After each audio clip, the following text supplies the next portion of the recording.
It is the next chapter in Apple's story, and here it is. Apple Incorporated, the folks who make your iPhone. Well, they're in hot water for messing with your water, slapped with fines for breaking state environmental compliance rules. This over land stripped bare last winter for its massive new North Austin expansion. State environmental enforcers claim Apple's development putting the Edwards Aquifer underneath the property at risk. KXAN investigator Robert Maxwell finds Apple's troubles just the beginning of the iceberg regarding the pressure developers put on the purity of this vital source of our fresh water. The pure waters of the Edwards Aquifer run deep, mostly unseen. This reservoir of rock is a natural filter, helping sustain thousands of Central Texans. Too much contamination, though, from developers, and the future of this water source becomes less clear. All that loosens a lot of native material. Big storm event, it's picked up, it's mobilized, it's a creek, goes right down into the aquifer, untreated, unfiltered. That generalized concern crystallized at the state level last January.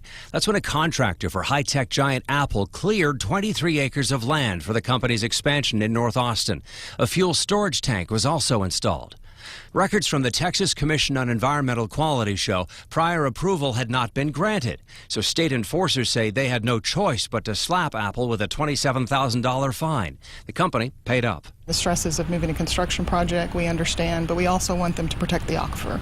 Apple is just one example of an expanding company here in the Austin area putting pressure on the Edwards Aquifer and the quality of our drinking water.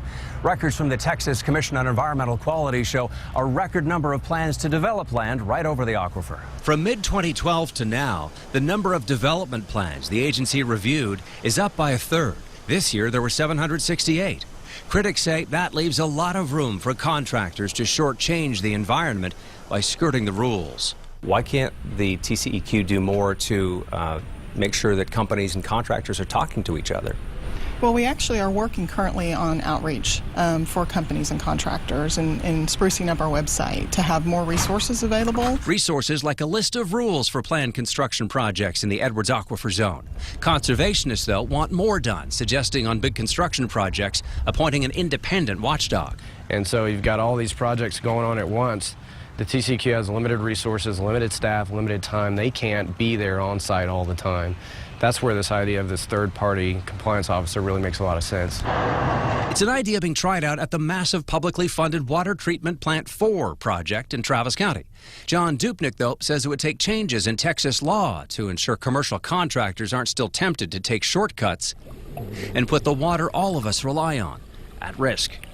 In Austin, Robert Maxwell, KXAN Investigates. Want more? Online right now, KXAN.com, an interactive map. It'll show you where TCEQ has fined companies over the past 6 years. And developers not the only ones putting the aquifer at risk. Now, we've shown you in the past how some local homeowners drill wells dipping right into the aquifer to suck up water for their lawns. On KXAN.com, you can check out the new map, see who's drilling and where. While it may be a way to avoid water restrictions, conservationists say you really ought to stick to your city's rules for the greater good.